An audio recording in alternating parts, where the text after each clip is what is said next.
Ya, ya estamos. Ya. Ya sí me ven, ¿no? ¿Sí ven la diapositiva? Sí, Sí, doctor. Ya. Ahí, me dicen cualquier cosa. Ya, entonces ya habíamos dado este collage indicándole pues el asunto de la importancia de las patologías que vamos a estudiar, ¿no? Ahí tenemos, por ejemplo, arriba y a la izquierda, una perforación intestinal ocasionada por la entomoebis lítica, una úlcera ocasionada por la luxomía, el niño que tiene macrocefalia y hidrocefalia por el toxoplasma gondii, acá abajo el mosquito, el anopheles, que es el huésped intermediario del plasmodium, del agente del paludismo o malaria, ¿ya? Acá tenemos la pareja que está haciendo el amor, que representa la tricomoniasis vaginal. ¿Dónde está? Sí está grabando, ¿no? Sí, doctor. Sí, doctor. Sí, ya, entonces ahí tenemos la tricomoniasis vaginal. Acuérdense que esto es una enfermedad que existe aquí en nuestro medio. Los gringos, ya les digo que han hecho una encuesta y llegaron a la conclusión de que el 70% de las prostitutas tienen ese parásito, ¿ya? Por eso está considerada como una enfermedad venérea. No digamos acá cómo será el porcentaje, ¿no? Elevadísimo, ¿ya? Ahí tenemos cómo es el área cardíaca grande, o sea, un coro bovis, un aumento del área cardíaca, y entonces ese aumento del área cardíaca puede ser o izquierdo o derecho, ¿ya? Aquí es del lado derecho. Si fuese izquierdo, enseguida piensan ustedes en un viejo o en un deportista que hipertrofia el corazón izquierdo. Pero si es derecho, inmediatamente pensamos que se trata de un Chagas, ¿ya? Ok. ¿Dónde está Iván? Iván, ¿ves?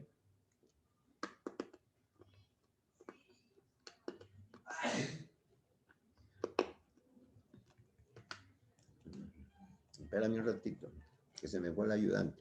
Un momentito.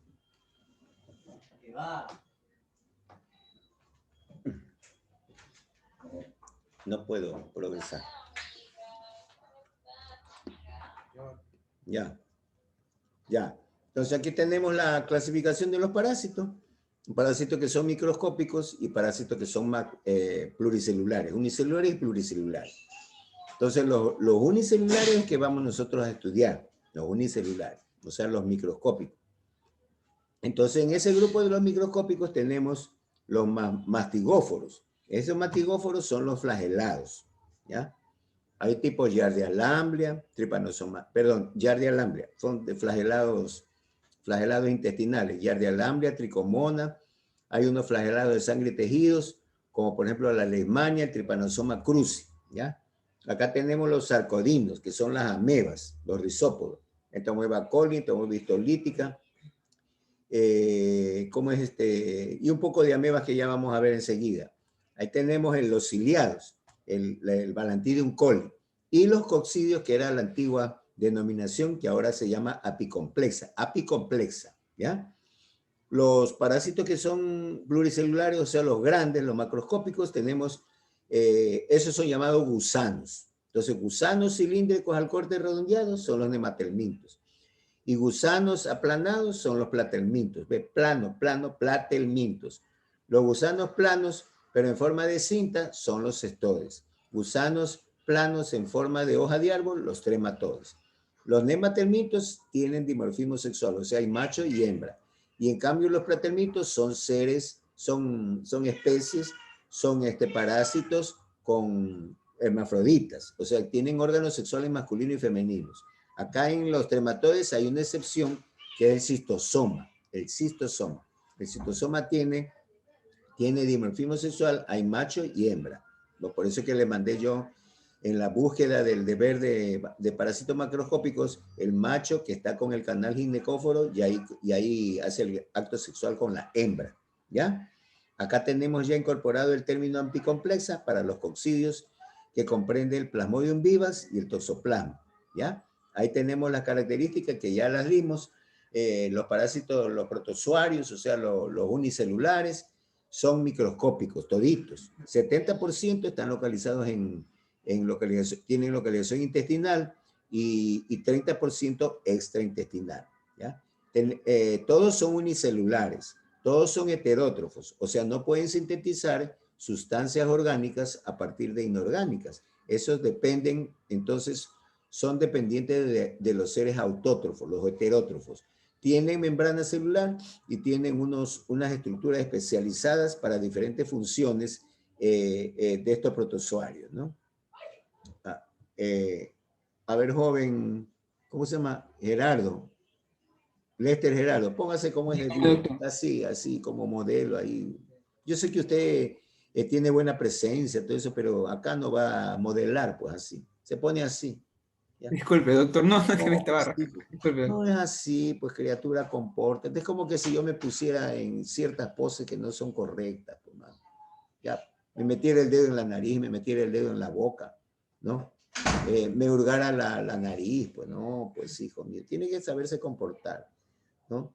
Hay un parámetro que están calificando ahora, ¿cómo es para los empleos, que se llama lenguaje corporal. Con el lenguaje corporal te ven de pie a cabeza cómo estás. O sea, que hasta la forma como te sientas, te paras, ¿ya? Cómo trabajas, eso te califica. Eso se llama ahora, es un parámetro actual. Está muy de moda eso del lenguaje corporal. Cómo frunces, cómo te ríes, cómo te expresas, ¿no? El tono timbre que yo les enseño, todo eso te califica, ¿ya? Aparte del asunto del ensayo que te mandan, dice, en 200 caracteres, dé a conocer su filosofía relacionada con nuestra empresa, ¿ya? Entonces, cada día fue fatal, hermano. Entonces, tienes que estar apto. Estás formándote, tienes que ser tienes que tener una formación personal correcta y no digamos una formación como futuro médico de atención primaria de salud. Ya. Entonces, aquí tenemos más organelos, los organelos, ¿no? ¿Se acuerdan ustedes que acá vimos, observamos el citostoma, que es una boca rudimentaria, el citopigio anorudimentaria, los ciliados, y acá tenemos los flagelos, la membrana ondulante, el pseudópodo, todos esos son organelos dedicados a la motilidad, al movimiento, ¿no? Hay unos como un organelo que cumplen funciones esqueléticas como el axostilo, en la giardialambre, en la tricomona, que no permiten cambiar de forma al parásito, alterar la forma del parásito, pero hay otros que sí las tienen, como acá ese parásito que tiene como una cinta de madrina, cinta de reina. Entonces es el surco espiral, que está presente en el Xylomástim mesnil, ¿ya? La membrana ondulante que está presente en Trypanosoma cruzi, y acá los pseudópodos, ¿no? Que sirven para mover y también sirven para captar alimento. Ahí tenemos unos glóbulos rojos que han ingerido ese trofozoito, en este caso de entomovisto lítica, porque ese trofozoito tiene lo que se llama eritrofagia, o sea, come glóbulos rojos, ¿ya? Ahí tenemos la membrana celular que juega papel importante en la estructura de estos protozoarios y tiene 3 capas lipídicas y 2 de proteínas. P2, dos proteínas, 3 lipídicas. Y los agujeros que se llaman micrópilas, que atraviesan esta ultraestructura de la membrana celular. Los sistemas de nutrición, que son la pinocitosis, a través de las micrópilas, ¿ya?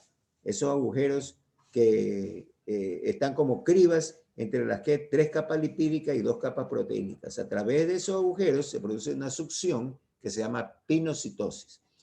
La membrana celular que tiene allí en la mitad tiene corre lo que está afuera adentro y lo de afuera hacia adentro a través de una gradiente concentración.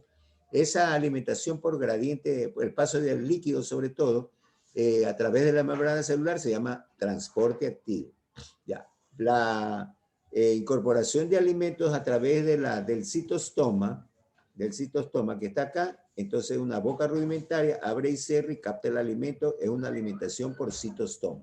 Y la fagocitosis es la emisión de los pseudópodos que sirven para, o sea, de movimiento y sirven para englobar alimentos, ¿no? Ahí pusimos el ejemplo del Entomoeba coli que come de todo, ¿no? Fibras vegetales, pelos vegetales, fibras musculares, monilias, almidones, parásitos de dimensiones más pequeñas, bacterias mótiles, espirilos. Entonces, esa es una alimentación basada en la fagocitosis, ¿ya? Ok, hasta ahí avanzamos. Ahí tenemos ahora que tratar sobre los sistemas de reproducción, ¿no? Acuérdense ustedes que estos elementos son unicelulares y estarían con el peligro de extinción en la naturaleza. Pero en cambio, fíjate, tienen varios sistemas de reproducción y varios sistemas de nutrición. Ya, entonces la nutrición. Tenemos una célula que viene a ser, por ejemplo, un parásito que es unicelular, y entonces ese parásito o transversalmente o longitudinalmente se parte el núcleo, ¿ya? Y entonces se parte el núcleo longitudinalmente o transversalmente y se parte en dos. Entonces esa elongación del núcleo con la partición en dos segmentos, ese segmento del núcleo incorpora su citoplasma y ya tenemos dos nuevos elementos, ¿ya? Esa es una división binaria simple, transversal o longitudinal, que es propia de los protozoarios que viven en tubo digestivo, ¿ya? En tubo digestivo. Esa es la división binaria simple, longitudinal o transversal. Ahora tenemos la esquizogonia. La esquizogonia es una partición del núcleo en varios segmentos. O sea, tenemos ahí el núcleo. Es un problema, hermano, de que entran y salen. Esto no me sucede a mí en el presencial, hermano.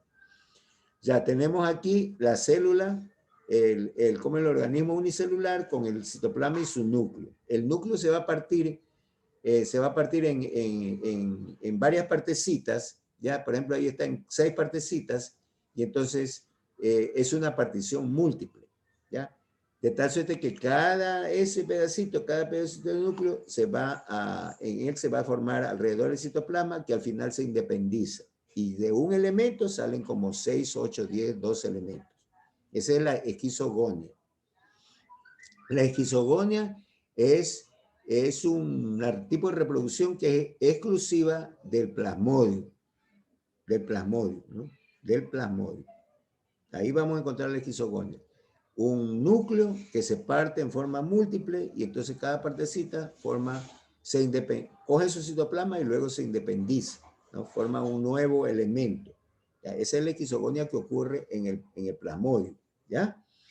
Ahora, esta esquizogonia va a dar origen a elementos que genéticamente vienen predestinados para tener diferenciación sexual. O sea, aquí tenemos, por ejemplo, un trofozoito, el legisonte de varios núcleos, 2, 4, 6, 8 núcleos, la mórula, ¿ya? Y se rompe y forman los merozoitos y luego nuevamente los trofozoitos, ¿ya? Entonces, esa secuencia se sigue en el plasmodio cada 2, 3 días. Pero como existen unos elementos que son predestinados genéticamente a diferenciarse sexualmente, esos son los gametocitos. Entonces, esos gametocitos tienen diferencias gametocito masculino y femenino. Ahora, para continuar el ciclo evolutivo viene el anopheles, pero la hembra pica al parasitado y se lleva exclusivamente los gametocitos, que tienen ya diferenciación sexual masculino y femenino. Dentro del tubo digestivo de este mosquito, se va a llevar a cabo unas metamorfosis que van a dar origen de gametocitos a gametos. Como existen macho y hembra, copulan, o sea, se unen el macho y la hembra y se forma el huevo cigoto, que va a sufrir nuevas metamorfosis hasta cuando llega a originar la forma infectante del plasmodio, que son los esporozoitos, que son inoculados al huésped susceptible mediante la picadura, ¿no? Esa esquizogonia es importante. Se va a llevar a cabo solo en el plasmodio, ¿ya? Y tiene ya ahí elementos con diferenciación sexual. Ya, acá tenemos otro mecanismo, otro modo de reproducción, que es la endodiogenia. La endodiogenia ocurre solamente en el toxoplasma gondii. Ya, el toxoplasma gondii, el que está a la derecha, en el centro y a la izquierda, Ahí tenemos nosotros el trofozoito de Toxoplasma gondii. Hacia abajo tenemos el núcleo y hacia arriba un sistema que se llama conoide. En el conoide hay unos organelos que se llaman róptrias y por medio de las róptrias penetran estos parásitos a las células porque son intracelulares. Como penetran a la célula, entonces se empiezan a dividir, pero en forma lenta, ¿ya? Y entonces esos elementos que se van a reproducir, se van a dividir en forma lenta, se llaman bradizoitos. Son trofozoitos, pero porque van a reproducir en forma lenta, se llaman bradizoitos. Y colman las células y toman las células de los tejidos de los 300 mamíferos y 30 especies de aves. Porque el parásito del Toxoplasma es un eurixeno de gran ubicuidad en la naturaleza, ¿ya? Entonces, al formar esas agrupaciones de bradizoitos dentro de las células, en los tejidos, este tejido adquiere una forma como de un quiste. Y entonces, ese elemento se llama quiste tisular. Ay, Dios mío, este grupo es el que más se sale y entra, pues, hermano. Sale y entra a cada rato, hermano. Entonces, miren, yo lo que les explico, los quiero hacer comprender que ustedes, si salen de clase, al entrar, ya no entienden. Entonces, ya yo no puedo estar repitiendo. O sea, si salen, no. O si llegan atrasados, no entienden lo que yo explico. Entonces, ese es el problema con ustedes, ¿ya? Ahora, este trofozoito, como le digo, tiene una parte, abajo tiene el núcleo y arriba tiene el conoide, que es un sistema el cual tiene róptrias. Las róptrias son unos elementos, organelos, que sirven para penetrar a las células. Entonces penetran a las células. Y este organismo Toxoplasma gondii es un organismo intracelular. Cuando está dentro de la célula se divide lentamente los trofozoitos y como se dividen lentamente, esos elementos se llaman bradizoitos. Se acumulan tantos bradizoitos en los tejidos que forman unos acúmulos que parecen quistes. Por eso es que la denominación de estos es quistes tisulares. El Toxoplasma gondii puede introducirse en todas las células del cuerpo humano, menos en los glóbulos rojos. Menos en los glóbulos rojos. De tal suerte que entran a la célula y entonces empiezan a reproducirse en forma lenta y esos trofozoitos que se reproducen en forma lenta se llaman bradizoitos. Pero existen otros toxoplasmas que están fuera de la célula que se reproducen rápidamente y se llaman taquizoitos. ¿Ya? Eso es en cuanto a la reproducción que se llama endodiogenia, que se produce exclusivamente en el Toxoplasma gondii. ¿Ya? Ya. Ahí finalmente ya habíamos dicho que hay una diferenciación sexual en los elementos, en algunas formas de la esquizogonia, ¿no? Con la producción de gametocitos. Y los gametocitos dentro del tubo digestivo del mosquito se van a transformar en gametos y como hay gametos masculinos y femeninos se unen y forman el huevo cigoto que sigue la evolución con metamorfosis hasta llegar a unos elementos que se llaman esporozoitos, que son la forma infectante del plasmodium, que ingresan al huésped susceptible mediante la picadura con el mosquito. Ya, acá tenemos una reproducción sexual, ¿no? Está dada por la conjugación. La conjugación que es propia del Balantidium coli. Balantidium coli, ¿no? Del Balantidium coli. Ya. En el Balantidium coli hay unos trofozoitos que ya están viejos, ¿no? Y en vez de morirse, ¿no? Vienen y se juntan. Ahí están dos trofozoitos viejos que se unen, ¿no? Se unen e intercambian material genético, ¿no? Aquí tenemos los trofozoitos viejos y entonces intercambian material genético y entonces de ese intercambio de material genético se forman dos individuos con aptitudes para seguir viviendo mediante este proceso de intercambio genético, ¿ya? Entonces ahí tenemos una revolución sexual que es la conjugación, que solamente la conjugación está dada por el Ballantirium coli. ¿Ya? ¿Ok? A ver, ¿alguna pregunta sobre esto? ¿Alguna pregunta? ¿Ah? Llámalo a Derek. Derek. Llámalo a... Ya, ¿alguna pregunta sobre esto, jóvenes? No puede. Hagan el favor de preguntar alguna cosa, alguna inquietud que tengan.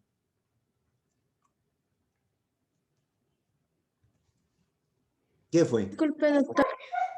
Dígame. En el caso de la reproducción, no le entendí la última parte de la reproducción conjugada.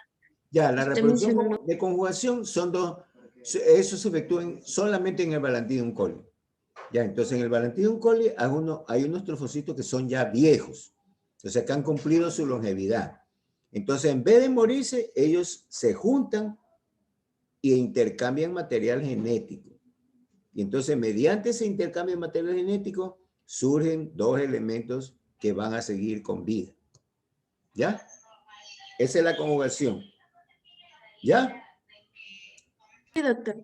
Y en la parte que de su diapositiva que dice sexual, Por eso está eso es considerado totalmente como aparte, sexual. es conjugación o sexual. Está considerada como reproducción sexual la conjugación. ¿Ah? Sí, ahí ya listo. Muchas Ya, ok. gracias. Está considerada como sexual. Pero ya hice alusión a lo que ocurre en la esquizogonia. Ahí hay elementos con su morfología, con diferenciación sexual. Ahí sí hay diferenciación sexual, pero hasta morfológica. Ahí hablamos sobre los gametocitos, ¿ya? Esos gametocitos eran elementos derivados de la esquizogonia que tienen diferenciación sexual y son tomados por la hembra del mosquito Anopheles, que los lleva al tubo digestivo y completan el desarrollo sexual. Porque toman los gametocitos y en el interior del tubo digestivo de la Anopheles, hembra, se hacen gametos, masculino y femenino. Se juntan y entonces forman fíjense, en esa dimensión forman el huevo o cigoto. ¿Ya? Que sigue evolucionando. Eso ya hemos de ver en el ciclo evolutivo del plasmodio. Yo tengo una imagen preciosa en inglés y en español. ¿Ya? Ok.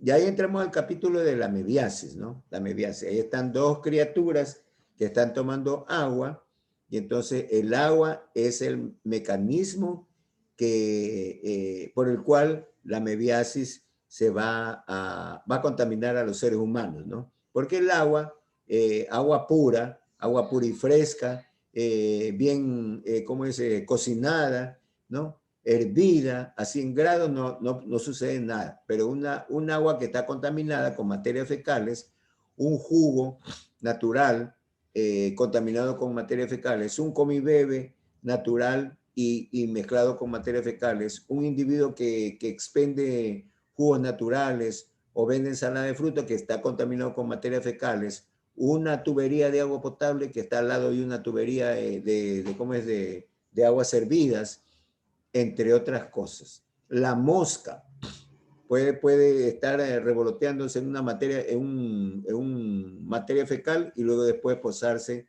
en la cucharita, en la cuchara, en los cubiertos, en el vaso, caerse en la leche, caerse en la sopa, entre otras cosas. Entonces, es contaminación con materias fecales. Y esta enfermedad puede ser asintomática, pero puede ser tan grave que ocurre la muerte. Por eso está el signo de la guadaña ahí, el signo de la muerte, la imagen de la muerte. ¿Ya? Ok. Hay, por ejemplo, una mebiasis que le caiga a un paciente lactante menor o lactante mayor o un paciente de tercera edad, es capaz hasta de matarlo. ¿Ya? De hecho, yo he tenido casos en niños, en lactantes menores, con amebiasis, perforación intestinal múltiple, resección intestinal considerable. Ya. Entonces, como hay aquí en el programa un capítulo que dice historia, entonces yo soy el único que da la historia. El único que da la historia. ¿Ya? Entonces ahí está en el sílabo y está en el programa Historia, pero ahí yo les doy la historia de algunas enfermedades con personajes relevantes. Entonces acá tenemos, por ejemplo, Eugenio Espejo, que fue el primer médico ecuatoriano. ¿Ya? Eugenio Espejo murió de amebiasis intestinal. Pero en ese tiempo en el que él ejerció la medicina, en Quito, en el hospital en Quito, no se conocía que era producida por un parásito, un protozoario que era entomoebis lítica, ¿ya? Sino que esa enfermedad se la conocía con el nombre de mal de cámaras. Mal de cámaras. ¿Por qué?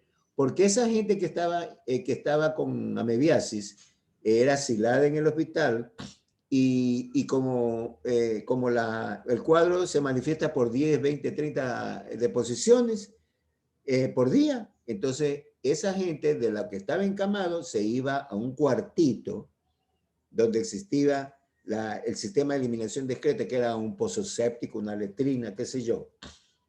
Entonces concurría cada rato a la cámara que se llamaba, ¿no? Y entonces como el individuo moría, generalmente, entonces se llamaba mal de cámaras.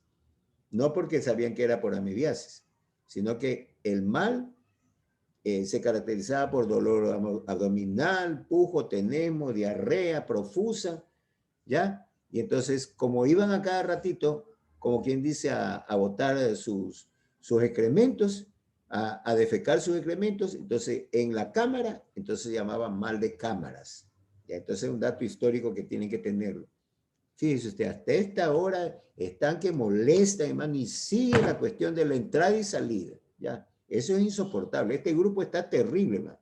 Ahí está esa Ramírez, otra vez, hermanos. ¿Yo qué puedo hacer, oye, con este sistema? Este es el grupo que más sale y entra, hermano. Los otros grupos, 1 o 2, pero allá hay como 12 estudiantes que entran y salen. Yo no puedo dar clases así. Y esta gente que sale, entra y ya no sabe dónde está parada. Ahí está, yo no sé, no puedo repetir yo. Ahí tenemos las formas evolutivas de la entomoebis lítica, ¿no? Hay 2 formas evolutivas de la entomoebis lítica. Una forma que se mueve, ¿ya? Que es el trofozoito, forma vegetativa, forma de movimiento. Trofozoito, forma vegetativa o forma de movimiento. Y la forma quieta de resistencia que se llama quiste. O sea, hay trofozoito y quiste, ¿ya? El quiste es el que se encuentra en la luz intestinal, ¿ya? Comportándose primariamente como un comensal. Ahí vive. Pero existen unos factores que ayudan a colonizarla, o sea, aumentan en número. Y entonces este aumento de número con esos factores que inciden en su existencia hacen que la entomoebis lítica de comportarse como comensal se comporte ya como penetrante a la mucosa intestinal. Penetra y da la enfermedad. ¿Ya? Ahora, si las condiciones del medio en donde está la entomoebis lítica, el trofozoito, se alteran, en la temperatura, el oxígeno, la humedad relativa, se altera, entonces estos trofozoitos tienen la facultad de transformarse en una forma de resistencia, que se llama quiste, que es la forma que no tiene movimiento. Entonces tenemos trofozoitos y quistes. El quiste es el que da problema. Perdón, el trofozoito es el que da problema, el que causa la enfermedad, el que causa la afección, el que puede producir la muerte. Pero el quiste, gracias a los quistes, los quistes permiten que continúe el ciclo evolutivo y entonces no desaparezca de la naturaleza. Las formas de trofozoitos siempre están presentes en heces diarreicas. La forma de los quistes van a estar en heces duras. ¿Ya? Ahora, arriba a la izquierda de la derecha tenemos trofozoitos. ¿Ya? Esos trofozoitos se pueden ver haciendo la preparación, diluyendo con solución fisiológica de cloruro de sodio al 0.9%, que es una solución isotónica. ¿Ya? Entonces, por ejemplo, al estudiar, nosotros tenemos que ver, acá, por ejemplo, a la derecha, vemos un citoplasma con unos granos negros. que son los glóbulos rojos que come el trofozoito.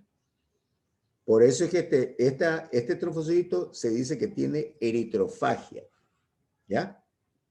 Ahora, estudiamos el núcleo de esa entomóeba histolítica y vemos un núcleo que tiene una bolita negra central que se llama cariosoma. El cariosoma es central, ¿no? El cariosoma es central. A diferencia del entomóeba coli, que es un cariosoma grueso, pero fuera del centro, excéntrico. Ese arito negro que está presente en el núcleo se llama cromatina perinuclear. Cromatina perinuclear.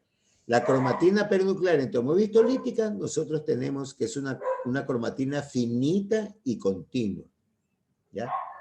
La diferencia radica en el núcleo. Núcleo con un cariosoma central y cromatina perinuclear continua y fina.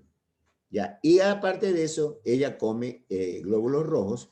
Por eso es que nosotros decimos que la entomóeba histolítica tiene la eritrofagia, o sea, come glóbulos rojos. ¿Ya? Ahora el quiste que está abajo. Ese quiste puede tener un núcleo, 2 núcleos, 3 núcleos y hasta 4 núcleos. A diferencia del entomóeba coli, que tiene más de 4 núcleos. La entomóeba coli tiene 4, 5, 6, 7, 8 núcleos. Pero la entomóeba histolítica tiene 1, 2, 3 y hasta 4 núcleos. Con las mismas características que acabo de escribir del núcleo en el trofozoito. Ahí ese elemento tiene 4 núcleos, ¿ya? 4 núcleos. Si pasa de 4, ya es una entomóeba coli, ¿ya? Ok, acá a la izquierda también un quiste con unas bandas negras anchas que se llaman cromillos, que son reserva de energía de este organismo. Son formaciones de glucógeno, que son sistemas de reserva energético del trofozoito, ¿ya? Entonces tenemos trofozoito y quiste. Trofozoito es el patógeno, el que se va a hacer patógeno, y el quiste es el que va a ayudar a continuar el ciclo evolutivo, ¿ya? Es la forma de resistencia, la forma que no se mueve, a diferencia de la forma que se mueve, que es el trofozoito. Aquí tenemos una comparación de algunas entomoebas, de algunas amebas, ¿no? Acá, del lado izquierdo, arriba y abajo, tenemos nosotros el trofozoito de entomoeba histolítica, ¿no? Ahí tenemos las características del núcleo que yo les he dado, cariosoma puntiforme, cromatina perinuclear, finita y continua, y abajo tenemos el quiste, ¿no? Con 1, 2, 3, hasta 4 núcleos, con el cariosoma puntiforme central, ¿ya? Ahora, no en la mitad, sino en la otra, ahí dice entomóeba coli. Sí ven, ¿no? Entomóeba coli. Sí, ¿Ven doctor. o no ven? ¿Ah? Sí, doctor. Sí Ya. se ve. Entonces, el entomóeba coli, ese es el comensal, ¿ya? Pero como es comensal, nosotros vamos a decir, no vamos a decir, bueno, como es comensal, no le hace daño, ¿no? ¿Ya? Esa se valora el paciente que esté con entomóeba coli y se lo trata, porque el entomóeba coli entró por contaminación de materias fecales. Entonces, el criterio de cuando revisemos exámenes que tengan como resultado entomóeba coli, trofozoito y quiste, tenemos que tratar. Porque ese organismo parasitario, ese microorganismo parasitario, ese agente biológico parasitario, entró por fecalismo. Y entonces se le da el tratamiento como en la entomóeba histolítica. ¿Ya? Ok, y en la entomóeba coli nosotros vamos a ver, si ven ustedes con detenimiento arriba el trofozoito y el quiste, tienen el cariosoma que es central de la entomóeba histolítica, acá es fuera del centro, ¿no? Está a un lado. Entonces es un cariosoma excéntrico, se dice. Y la cromatina perinuclear es gruesa y discontinua. ¿Ya? El trofozoito come de todo, como ustedes saben. Come de todo. Pelos vegetales, fibras musculares, almidones, monilias, como glóbulos blancos. Puede comer bacterias mótiles, espirilos, parásitos más pequeños, todo come. La entomóeba coli. ¿Ya? Y tenemos nosotros ahí, abajo, el quiste que tiene 2, 4, como 8 núcleos. Entonces eso no es histolítica porque la histolítica tiene 1, 2, 3 y hasta 4 núcleos. La coli tiene más de 4 núcleos. 5, 6, 7, 8, 10, 12 los núcleos viejos, los quistes viejos. ¿Ya? Y en el centro tenemos una entamueba que se llama entamueba Harmani. Ya, la entamueba Harmani es idéntica a la entamueba histolítica. De tal suerte que un laboratorista que no, o sea, que no tenga mayor experiencia, se puede confundir una Harmani con histolítica y viceversa, una histolítica con Harmani. Y no la sabe reportar bien, ¿no? Entonces, eso tenemos que tomar en cuenta, que cuando hay un reporte de entamueba Harmani, quedarse pues en ascuas, que a lo mejor es una entamueba histolítica, sino que mal diagnosticada, ¿ya?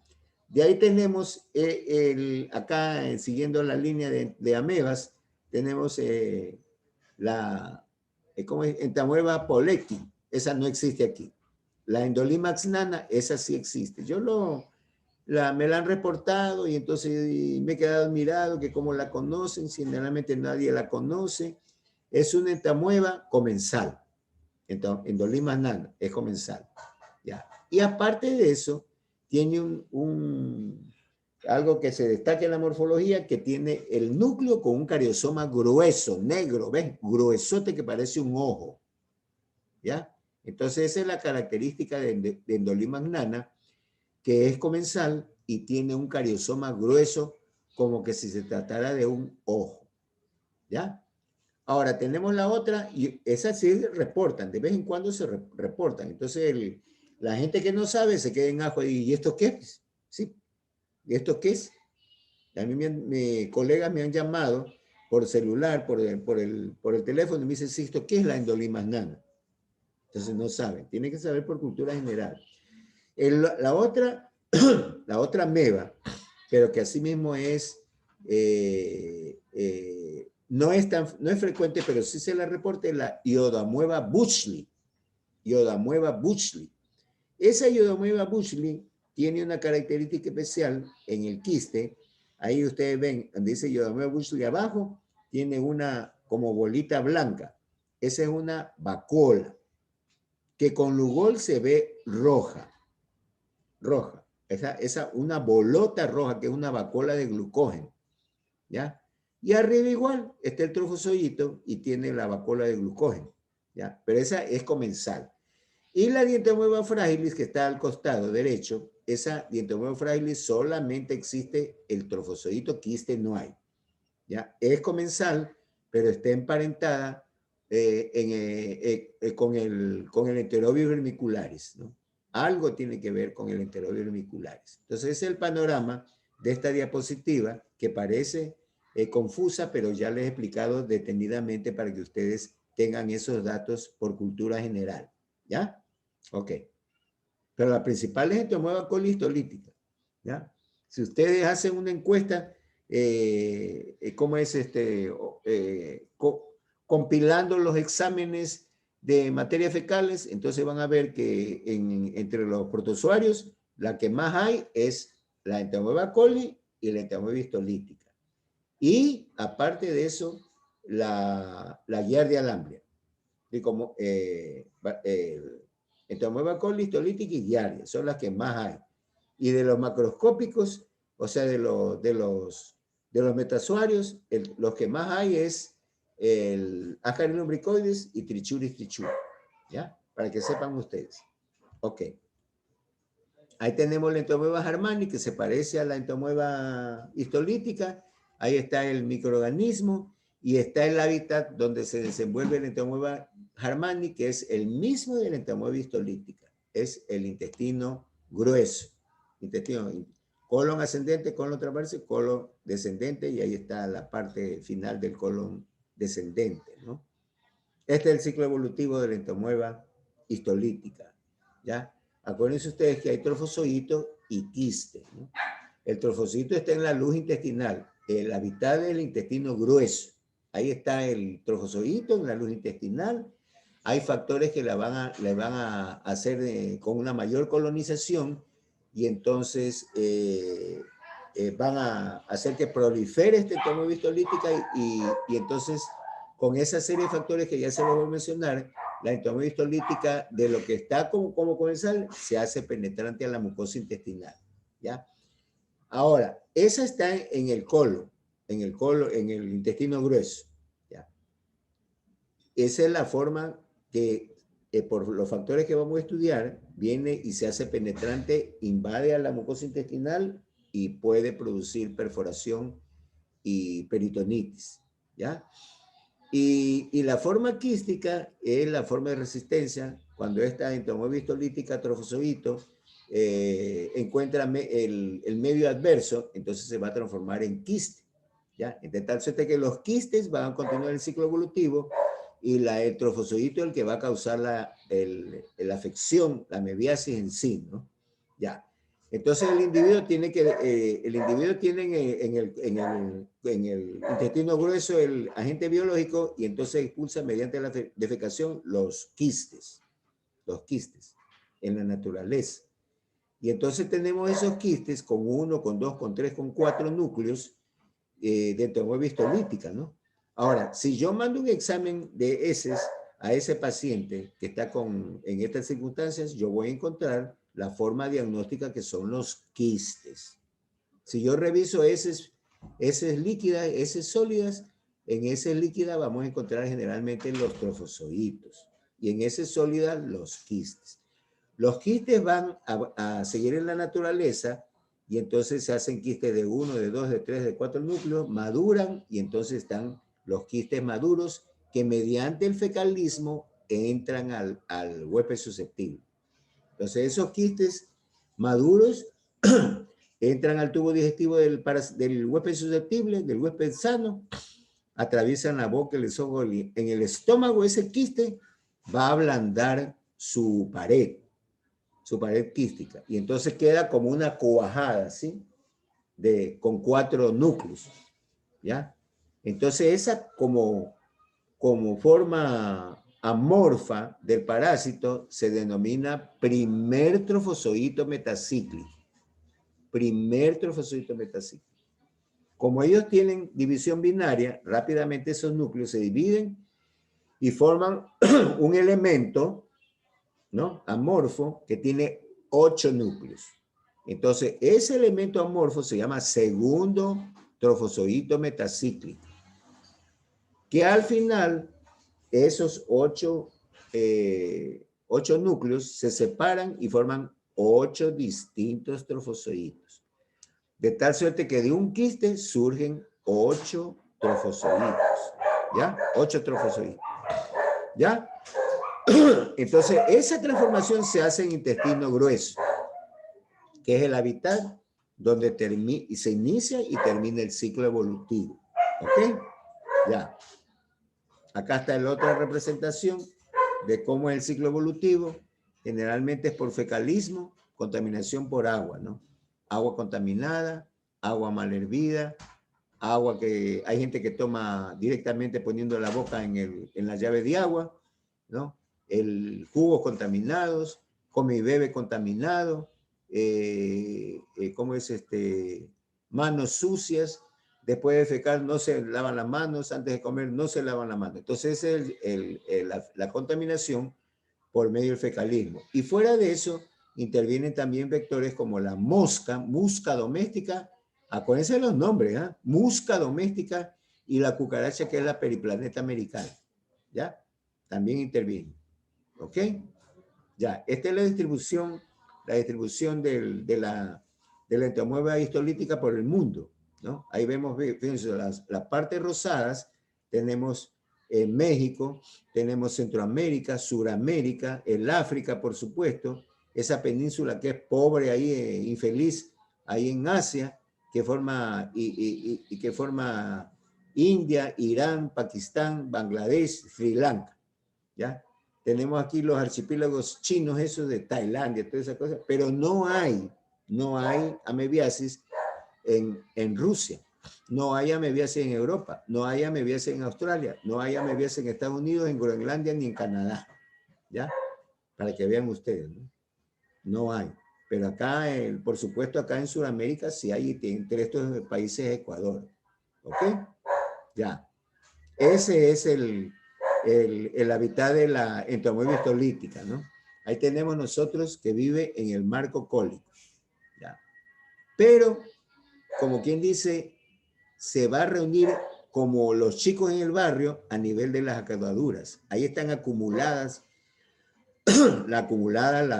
las entomoebis histolíticas, los trofozoitos, aquí en las acodaduras, ¿no?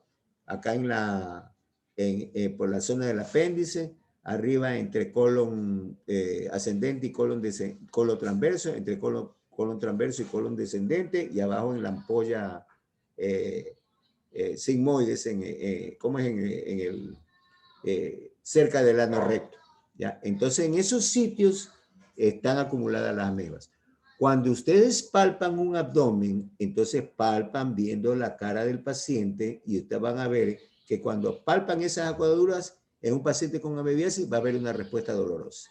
O si no palpan el hemiabdomen derecho, el hemiabdomen izquierdo, en amebiasis le duele más el hemiabdomen izquierdo, porque en el abdomen izquierdo es que hace mayor daño, ¿no? Acá al finalizar colon transverso, colon descendente y acá en la parte final del tubo digestivo. ¿Ya? Ok. Ahora, yo les hablaba de unos factores que hacen que la entomoebis histolítica, siendo comensal, de pronto se active su patogenicidad y penetre en la mucosa intestinal. Y se hace penetrante, produce la enfermedad. Primero, la alimentación rica en hidrato de carbono. Aquí, tierra de los hidratos de carbono. Arroz, papa frita, galleta mor, galleta de burrito, tango, caramelos, chocolates, chocolatines, ¿ya? Pizza, pan con, ¿cómo es? Hot dog, ¿ya? Hamburguesas, ¿ya? La alimentación rica en hidrato de carbono. O sea, el aumento de la alimentación rica en hidrato de carbono hace que la ameba se colonice y entonces en estos sitios de las caudaduras estén en gran cantidad. Segundo, carencia de vitamina C y D, ¿ya? Vitamina C que está en las frutas cítricas. Ahí en vez de tomarse un jugo de naranja, un jugo de toronja, un jugo de mandarina, un jugo de limón, la gente que no sabe, ignorante, compra pulp, ¿no? Néctar, ¿cómo que se llama? Natura, ¿ya? Entonces esos jugos no son jugos naturales, sino que son agua con colorante y saborizantes. No tienen nada de vitamina C. Y así diga el cartón o la etiqueta, ¿ya? Y la vitamina D que es sintetizada por medio de la luz solar, ¿ya? Ahora, aumento del colesterol sérico es una barbaridad, hermano, como comen los jóvenes ahora. No hay, o sea, forma ya de su vida el comerse salchipapa. Entonces, es salchipapa. No hay como una papa frita preparada en casa y una salchipapa preparada en cualquiera de esos negozuchos ahí que envenenan al pueblo, ¿ya? Esos negozuchos preparan con aceite ya negro. O sea, no es que vienen ahí y preparan con el aceite como en casa, sino que preparan, vuelven a preparar 3, 4, 5 días y siguen preparando con el mismo aceite. Es un veneno, ¿no? Que aumenta el colesterol sérico. Ese que es Pollo Gus, ¿cómo es el otro? El negocio de la hamburguesa, ¿cómo es? KFC, Pollo Gus, KFC, el otro, ¿cómo es? McDonald's, ¿ya? Esos fríen todas sus comidas en aceite y no es que nueva tanda, nuevo aceite, no, ahí le siguen el aceite. 2, 3 días, 4 días. Y después de 2, 3, 4 días van los canguileros a comprar el aceite para hacer los canguiles y los churros. Entonces es un veneno, ¿no? Es un veneno con el aumento del colesterol, ¿no? Comen mantequilla, la gente joven come mantequilla, come mayonesa, la mayonesa en las empanadas la cogen y medio frasco de mayonesa. Entonces eso es colesterol, ¿ya? Colesterol sérico, ¿no? Ahora, el aceite que vienen aquí en Ecuador, aquí en Guayaquil, es una porquería. Toditos son veneno, toditos es manteca, ¿no? Hay una manteca que se llama trachanchitos. ¿Ya? Hay el aceite, la única, la favorita, todas esas porquerías son de aceite malo, de soya, ¿ya? Incluso hay unos fundas que venden a dólares ese aceite, a medio dólar, 50, 60, 70, 80 centavos. Entonces ese aceite es una calamidad inmortal. Ahora, si ustedes quieren comer un buen aceite, tienen que pagar más. Entonces hay un aceite que es argentino, ¿no? Que es de maíz, y que tiene la marca Arcor. Arcor, ese le garantizo, Arcor. Entonces ese Arcor vale como casi $4 el litro, 3.60 por ahí. Hay otro bueno que también se llama marca Suki, con Z, Suki. Se escribe Suchi, 2CHI, Suchi. Es un aceite colombiano. ¿Cómo es? No, colombiano. Santíguate la boca. Un aceite italiano que viene, que está ahora viene con aceite de oliva. Ese vale como casi $7, pero es un buen aceite. Ya, el mejor aceite, que ese sí es caro, 8, 9, $10, es el Wayson, que es americano. Entonces, si comen ustedes con esos aceites, no pueden caer con el hígado graso o tener, o ayudar a las amebas para su colonización, ¿no? El Wayson, el Arcor y el aceite, el Suki, que viene con aceite de oliva. Ahora en casa donde se come con aceite de oliva. El aceite de oliva, el extra virgin, es el italiano. Ese es el que sirve, no así el español, que no es tan bueno, ¿ya? Eso en aceites. Ahora hablamos también que la inmunodepresión también ayuda a la colonización de las amebas. Entonces tenemos las edades extremas, ¿no? Acá en pediatría, lactante menor, lactante mayor, no tiene inmunología completa, está en desarrollo, y los ancianos, que están en decrepitud. Entonces, esos dos extremos ayudan a la colonización de la avena, de las amebas, y producen cuadros más severos que en los adultos jóvenes, que en los adolescentes y adultos jóvenes, ¿no? La inmunodepresión. Aparte de la edad, también tenemos gente que está enferma, ¿no? Diabéticos, tuberculosos, cancerosos, leucémicos, VIH-Sida, gente que toma corticoides, gente que toma inmunosupresores, ¿ya? Entonces esos son inmunodeprimidos, ¿ya? Ahora, las cepas bacterianas. Las cepas bacterianas ayudan también a la colonización de las amebas, ¿no? También ayudan en que las amebas se reproduzcan fantásticamente en los sitios que les he señalado. Yo he tratado pacientes con amebiasis solo con metronidazol y con metronidazol y antibióticos. Y me funciona mejor el esquema con metronidazol, que es un imidazólico, más un antibiótico de amplio espectro como es la amoxicilina. Entonces la cepa bacteriana, ¿no? Es importante. También es otro factor de colonización.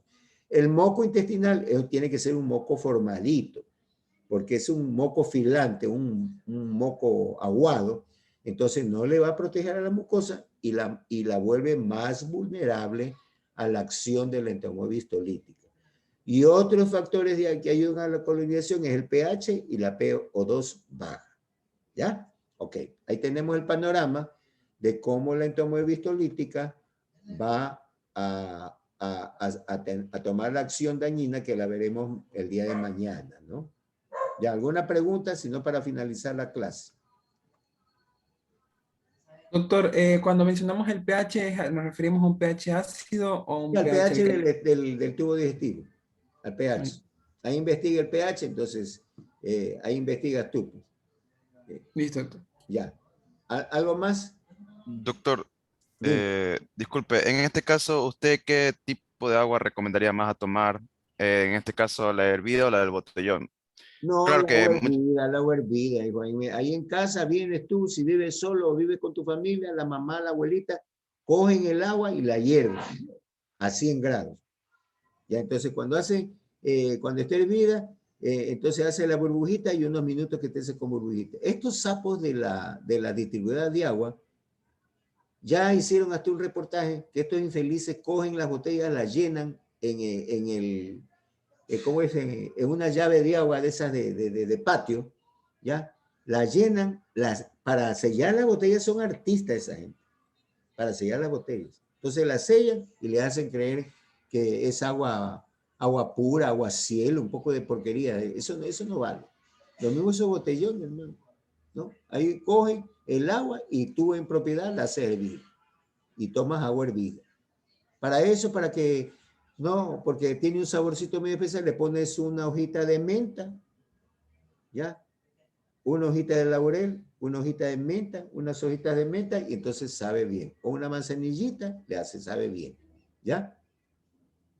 Sí, doctor, gracias. Porque es fregado. Ya hicieron reportajes de estos malandrines que venden botellas, y no tomen botellas esas en la calle, pues, ¿no? Esa gente, pero lo mismo esos jugos que venden en botellas. Dice, toronja light, pura naranja. No, no tomen esa porquería, ¿no? El problema es la envasada, hermano. La envasada. ¿Ya? Primero la preparada y segundo la envasada en la botella. Es una barbaridad, hermano. Creo que sí les conté que aumentó la tuberculosis aquí en el país, como es aquí en Guayaquil, porque las ricas papas fritas que son baratas y son riquísimas, esas papitas que venden sin marca, las hacen en el suburbio. Le hacen la papa frita y para meterla en la fundita, como la funda viene pegada, estos infelices cogen y soplan la funda. Abren la funda, le meten la papa frita con la mano y la sellan con una velita. Entonces queda como chéverísima, ¿no? Pero esa acción de soplar, ¿cuántos tuberculosos, hermanos, cuánta gente tuberculosa se contagió mediante ese medio? A mí me encanta esa papa frita. Es riquísima, pero ya no como hace tiempo. Desde que empezó a subir la tuberculosis, el número de pacientes, y la causa era esa, pues sí. Sí. ¿Ya? Sí, doctor, gracias. Ya. ¿Alguna otra pregunta? Si no, para finalizar el enlace. ¿Qué fue? Doctor, ahora, perdón que lo Usted interrumpa. recomienda tomar, Dime. entonces. Dime. Ya, ¿Qué? doctor, Ahora, espérate un ratito, espérate. El que me preguntó del agua. Ahora, si tienes plata, hay un agua que viene de Europa. Esa es cara, que se llama San Pellegrino. ¿Ya? Y hay otra marca que no me recuerdo. Esas sí son garantizadas. Incluso vienen té y todo eso. Y entonces esas sí son garantizadas porque vienen con sello europeo, pero no es que son baratas, sino que cuestan. Y no la venden en cualquier lugar. ¿Ya? San Pellegrino se llama. Y la otra no me recuerdo. Ya después me acuerdo. ¿Qué me dices? Doctor, una pregunta. ¿Y en el caso del agua alcalina que saben vender? ¿Lo mismo? Igual todas esas aguas cochinas que vienen aquí, a menos que vengan como el agua tónica en envases sellados, ¿no? El agua tónica viene ¿cómo es? ¿Cómo es? En recipientes de aluminio. Ya, entonces se le alza la tapita y ahí se puede tomar, pero no vayan a tomar sin lavar el sitio donde se alza y se toma. Lo mismo la cerveza y lo mismo la cola.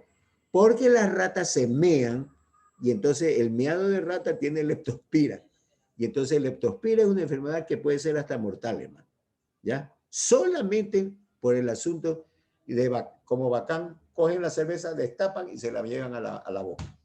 Por eso es que las colas italianas, las colas de Singapur, vienen con el protector en el sitio donde se destapa. Entonces ahí sí está bien. ¿Ya? Esos son los cholos boys que practican eso, pues, ¿no? Que no saben. Algo me iba a preguntar, ¿algo más? La niña.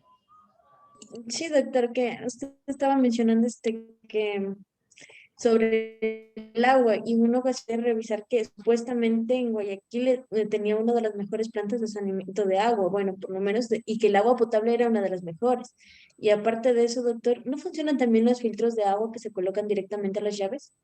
En Está este caso. bien, sí, no está bien eso, está bien.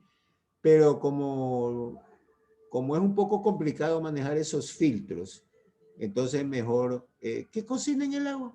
Cogen la ollita o la cantina, hay unas cantinas bonitas, cocinan el agua, la ponen en el recipiente, la dejan enfriar y la ponen a la refrigeradora. Y para que no sepa mal, o sea, tiene un saborcito medio raro, le ponen una ramita de laurel, una ramita de la otra cosa que le dije. Otra. Menta. ¿Ah? Menta, puede ser menta, o le pueden poner laurel, entonces le da un mejor sabor, ¿no? Ajá. Ya. ¿Está bien? Los filtros está bien, sí, está bien. Pero no, lo que no garantizo es que tomen esa agua por puerca que venden en la calle. a 25 centavos. Ay, sí, no, eso no. Eso, ¿qué diablo harán, hermanos? Ya. A ver, ¿alguna otra pregunta? ¿Alguna inquietud? ¿No está bien todo? Todo claro, doctor. Ya. Todo claro. ¿Sí les gustó la clase? Sí, doctor. Son datos que yo les doy, les doy, ¿no? Por ejemplo, lo de los aceites es válido. Esos aceites terribles, hermano, es una muerte lenta son esos aceites. Toditos esos aceites que sí que no, que de girasol, que por acá mentira. Eso es una porquería. Esos aceites aquí no valen para nada. Mejor compran el Arcor, el Suki o el otro, el Weiso, si tienen plata. El Suki. Yo consumo Suki, que viene con aceite de oliva. Ese vale casi $7, ¿no? El Arcorio es un poquito más barato y tiene $4 casi $4. Y el Weiso sí es caro, ese no me atrevo. Ese vale como casi $10 el litro, ¿ya? Ese es un buen aceite. Ya, ok, entonces nos vemos, ¿ah? Chao, chao. Listo, doctor. Muchas gracias. Chao, chao. Doctor, que le vaya. Gracias. Ya. Chao, chao, chao. Ya. Chao. ¿Qué tal? Pues? ¿Qué tal? La enamorada. ¿Ah? ¿Ah, jugando qué?